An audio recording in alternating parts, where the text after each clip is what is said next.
Welcome to Primetime with your favorite host, Apostle Marjorie Esomowei. Get on with your day with inspirational insights and interviews covering a wide range of topics ranging from faith, lifestyle, culture, leadership, mentorship, business, finance, to mention but a few. Of course, we pray and their testimonies. Catch Primetime with Apostle Marjorie on all digital platforms.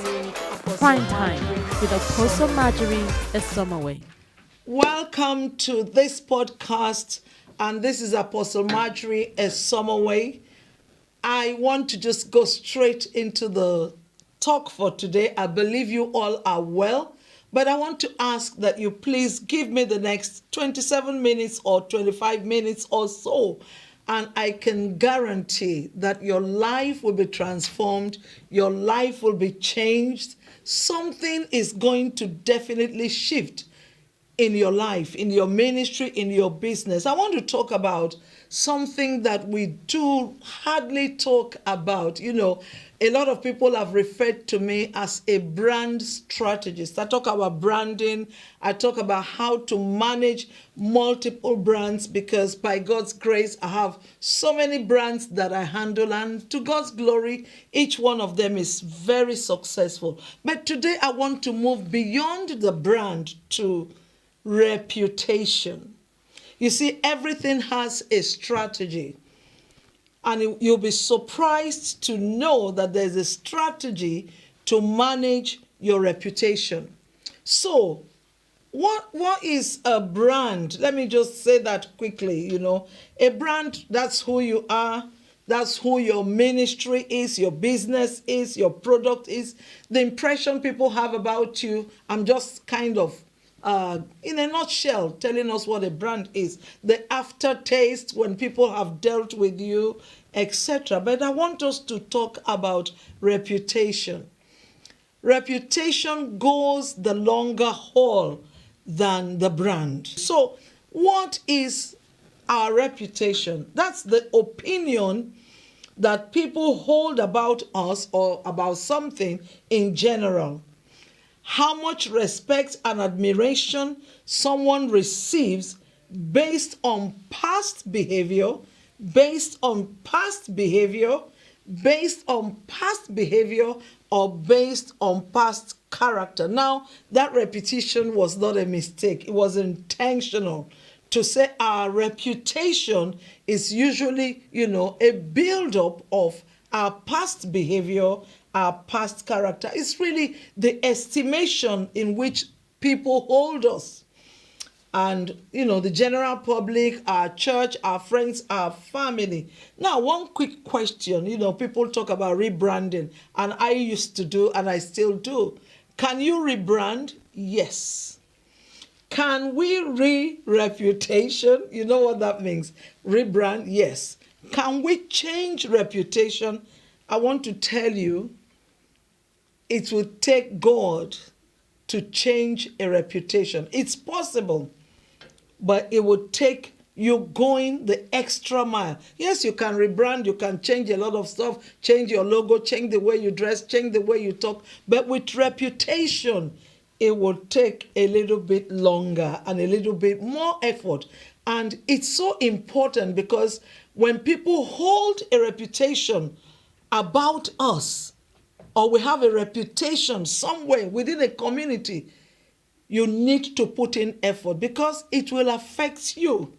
It will affect your business, affect your church, affect everything that you do. So this is something that we need to pay close attention to. Now, I want to read Proverbs 22 and verse 1. I'm reading the Passion Translation. And I love the Passion Translation on this one. It says, a beautiful reputation is more to be desired than great riches. And it's to be more esteemed, and to be more esteemed by others is more honorable than to own immense investments. So it is so crucial that it's better than riches, it's better than great investments. So this is really it, if you want to put it that way. Amen. You have control over the management of your brand in the sense, like I said before, you can change a few things, but you don't really have control over your reputation, because your reputation is what other people think about you. Amen. Your reputation is influenced by other people's opinion about you and by people's reaction to your action. Now, you see why reputation is a bit deeper because people have opinion about us, sometimes not only because of our past behavior, not only because of our past character, but sometimes they have an opinion against us. I use that word against with a bit of caution because of what I want to say. Because sometimes someone is jealous. Yes, I said it. Someone is jealous. Someone is envious. Someone hates you. Someone is insecure around you. And then they form an opinion. And that creates a reputation that they begin to spread. Sometimes people, have an opinion about you because of your tribe.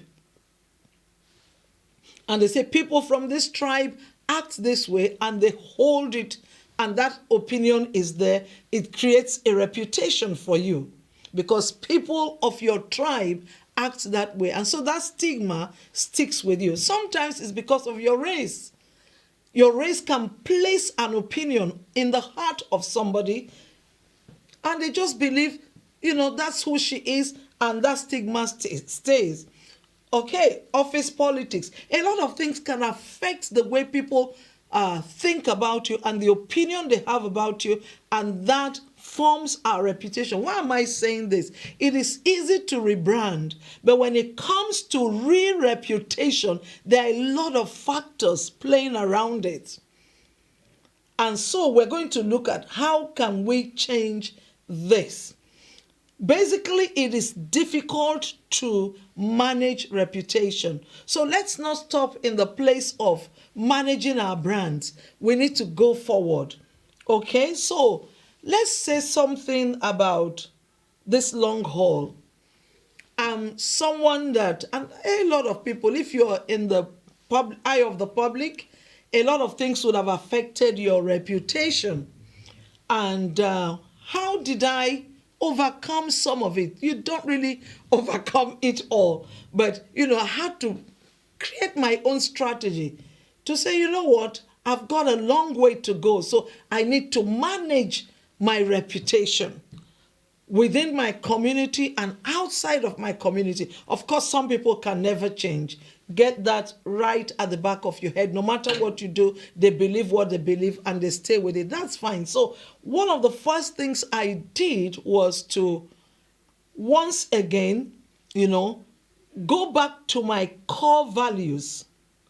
To say, what are my core values? I want to keep my core values always before me and stick with my core values. Because when you stick with your core values, take for instance, you might say one of my core values is integrity. I want to stick to what I have said. If I've made a promise, I want to stick with it. And I don't want to be seen as someone that has a reputation that she promises and she never fulfills. So that's one of my core values. And so I decided, look at your personal core values and stick to it. You see, people can resist your reputation to an extent, but by the time you've created that credibility and you've sustained it, even when they raise something against your reputation, someone somewhere is going to say, not Pastor Marjorie. She's not like that. And the person will be able to give instances where your integrity spoke for you. Now, sometimes some people just take this thing so easy. You tell someone, I'll see you at 2. And at 2, they are waiting. Even if there's an emergency, because of your reputation, you want to let them know, there's an emergency. I can't make it at 2. I'll be there at 2:30. I'll be there at 3 because there's an emergency. But when it persists and everyone begins to see you as someone that tells people, I'll be there, and you don't get that, you have created an opinion in the mind of people. So number one, if you want to re-reputate or do a re-reputation, this is my own word that I've created, then please go back to your core values. Have at least 5 core values and stick to them. Make sure that you're able to sustain those values. This is just going to help you in the long haul to change your reputation. Number 2, align your online world to your real world. Align what you post. You know, it's so easy in today's world of social media. It's so easy to be a different person on social media and a different person in the real world. Come on. Why would you want to borrow? Yes, I said that. And you're just heaping up debts for yourself, heaping up debts and debts and debts just to look good on social media. And when somebody comes close to you, you're just nothing really compared to what you are showing to us on social media. In fact, let me go a bit further. When they come close to you, you extend your borrowing habit to everyone that comes close to you. Everyone that comes close to you is scared that they're going to be the next victim of your borrowing and not repaying. So align your online world to your real world. Your post and the post of other people about you. You know, I would normally check what is going viral about me, what is being said about me. I would check. And I'm always wanting to know, to make sure that the two, my real world is aligned to my social media world. Now, that leads us to the next one, that we need to be proactive about social media. And I think I'll say this with a bit of salt, a pinch of salt here. You don't have to get into fights on social media. When you do, you're building a reputation. And people do read. People do check. Not only offices, even casual acquaintances, they do really check your character on social media. If you get involved in every fight, every argument, some arguments you just walk past. If it's not going to add anything to you, just walk past. The only way I can post something that is controversial on social media is only when it touches my very core values. And then I can speak about it. But if it's one of those naughty, silly things, I just let people be. One of the things that has helped me as a lady, because people always will say things like women gossip, women talk about each other. I came up with a phrase. Maybe that's how she likes it. Maybe that's how he likes it. So once I see something that is really, I just think, maybe she likes it that way, maybe he likes it that way. And that helps me to walk past, silly arguments, because those are things that form the perception and opinion of people about us, okay? Because that's in the public. The next thing you want to do to help your reputation is to work towards improving public perception about you. It's a strategy. And you need to have some 1, 2, 3, 4 people that you can go to honestly. Once in a while, I do that. People that I know are honest and they're not going to kid with me. I tell them, what's your current opinion about me? I look into their eyes and then ask them. And because they are honest and they are not scared of me, they tell me, this is my current opinion about you. And so when you get people like that around you, don't just keep yes men and yes women around you. They're going to put you to the place where you just, by the time you know it, you've deflated because people are not telling you the truth. So I have people like this that, regularly, maybe not every month or so, but at least annually, I would ask them, please tell me, Tell me the picture you see. Tell me your perception. What are you perceiving about me currently? And I tell you, most of the times when I've done this, all 3 or 4 of them are saying the same thing. And 4 people cannot be lying. And so I sit down and then think, how am I going to correct this particular public perception about me? Because if 3, 4 people are saying it, then others are saying it as well. So we're talking about working on your reputation, going beyond the brand, working on how people perceive me, working on what people's opinion is about me. I want to, okay, let me not rush. Branding, like I said, is how you project yourself to be. The things you do to project yourself as to who you are. But reputation is the real deal. Reputation is formed by the way you interact with people, by your actions, our past behavior. We might be able to survive a brand crisis. A lot of people do. They bring spin people help them to spin, they change their dressing, they change job, they change the way they talk, they change their logo, they change different things, the products, and they get into another dimension, basically, or realm, another, group of people, etc. Yes, you can manage a brand crisis. But a reputation crisis is always so very difficult to deal with, and you have to be strategic. You have to follow some of these points that we have raised earlier. Okay, so one quick question that I want to ask is, what circle of influence is truly important to you? What do they think about you within that circle of influence? What do they think about you within that circle of influence? And when you know what they think about, if that circle of influence is important, I go back to what I said at the beginning, where people think, I don't care what anybody says. No, you have to care. Because what people say about us, the opinion people have about us, our reputation affects even ministry.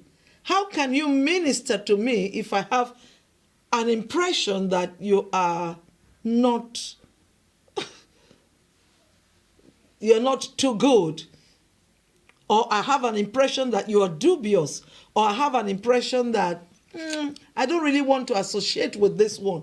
I can't do business with you. I can't do ministry with you. I can't do nothing with you. So, sweetheart, it is important. Let that bell ring. It is important, the reputation you have among your peers. And so there has to be proper strategy on how you deal with it. So like I said, stay within your core values. Stay on your side of ethics and ethical behavior. A young lady was speaking to me earlier today, and she said she wanted to do something for me, and somebody proposed a way to achieve it. And she just said, don't worry about Mama, she's not going to do it. The person was like, she said, my pastor is not going to do it. She's not these were her words. And I'm saying this with all humility. She's not your everyday pastor. She's not going to do it. And that hurt me because she used the word everyday pastor. And I'm a pastor. Do everything to avoid a reputation crisis. Because to manage a reputation crisis is difficult. These are deep-seated opinions in the mind of people. Of course, you can't change everybody. Some people have that reputation. You have that reputation because they hate you, because they're jealous, they're envious. But some are just based on the things that we have done, our character traits, some things that we've done in the past. So be consistent in your work and your message. So even when people are criticizing, be consistent in your work with whatever you are doing, because sustainability is one thing that helps us to overcome reputation crisis. Eventually people will say, but she's done this thing for a long time. She's been at it. He's been at it. And so that can, help to say, she's not who you said she is. He's not who you said he is. Because there has been consistency, there has been sustainability in your message and in your work. Again, watch your social media posts. I repeat that. One post can cause a negative impact that could take you so much to recover from. Be careful about writing or saying things, ugly things about other people. Have a policy of I'm not going to say anything negative about somebody. Some people have their gossip clan, and they think everything they say within that clan is safe. Don't even say anything wrong to anybody, about anybody. Be careful, because if you sow that seed, you also reap it. Before you respond to any matter, think deeply. Now, concerning your reputation, I'm going to say, if you're a pastor, check what ex-church members are saying. You can't do anything to them, but keep your ears closed to what they're saying, because there are some untruths that need to be corrected. Ex-husbands, former friends, etc. Check what they're saying. Tamar, when she left the house of Judah, there was no telephone, nothing, no internet. I don't know how that girl was able to keep an ear to what was happening in Judah's house. And as soon as they said, Judah is traveling to where you are, she knew. Her ears were on the ground. You need to know. If you have enemies, you need to be kind of probe a little bit about what they are saying, because those are the things that affect your reputation. Okay, I want to quote Warren Buffett. He says, we can afford to lose money. We can afford to lose a lot of money, but we can't afford to lose our reputation. Even a shred of our reputation should not be lost. Now, I want to read a particular scripture very quickly. Hebrews 11. Hebrews 11, talking about reputation. Is a subject that many times we don't really consider. We just think it doesn't matter. It matters because it's affecting you. It's affecting the number of people that do business with you. It's affecting ministry. It's affecting people who would help you. If you've borrowed from so many people and you're not paying, the next time they mention it to a friend and they see you, everyone runs away. There are people that today, if you need a desperate £1,000, you don't have anywhere to go to. And that's wrong. If you're desperate, you've lost all the friends because of bad reputation. Sometimes because of things that you've done years and years and years ago, and you're thinking it doesn't matter, they can keep that opinion. This is the time to change it. I'm going to read Hebrews chapter 11 and verse 2. It says, through faith, the elders obtained a good report. Some versions say the elders obtained a good testimony. Now, I want to say something that might be a bit controversial, but this is something I believe in. When I've had issues that have to do with deep issues around reputation, because the elders of old obtained it by faith, I take the issue of reputation as a spiritual issue, because if it's not resolved, it can affect my whole destiny. And so I take time to pray and fast and dry up that story, dry up that reputation crisis. That is my own number 5, number 6 strategy. But I believe in that. While I'm doing the others, checking this, checking that, I take time to fast and pray. I take it as a spiritual issue. I'm going to round this up quickly. I mean, there's so much that can be said, but I've just created an awareness within you to say your reputation is important. You can re-reputation, my own words, but it takes a lot of intentional strategy First of all, to know what is going on around about you, what is being said about you, what is hindering you, and then to now begin to bust all those bubbles so that you can move forward in life. Especially a woman. If there is a crisis, a reputation crisis, it can affect marriage. When you want to get married, people will say, that one, no. And sometimes some of these things are lies, but it's a reputation. It's been created in the mind of people. Now, what are your reputation strategies that I want to remind us of? I've told us the one from Hebrews 11, verse 2. Take time to pray about it. Dry up that story in the realm of the spirit. Dry it up. It's worked for me. The next thing you want to think about is, what are potential areas of bad reputation for you or bad image? Sit down and think about it. Write it down. These are the potential areas where it's likely for me to have a bad reputation. Then number 2, how do you plan to tackle each of those things that you've listed? Number 4, how much time will you commit to scanning your Facebook to check any stupidity that you have posted in the past? I heard a young man say something. He said if he meets any lady he wants to marry, and it's vice versa, a woman can also tell a guy the same thing. The first thing he tells her is, if I take my mom to your Facebook, Instagram, TikTok, and all the social media platforms, what will be my mother's opinion or impression about you? Then finally, what 3 or 4 honest people are you going to sit down with and ask them, tell me the truth, look into my eyes and tell me your opinion about me, because I want to work on it. I'm going to leave you for today, but I've given you some food for thought. Your reputation is important, but the good news is you can intentionally change your reputation. May God bless you.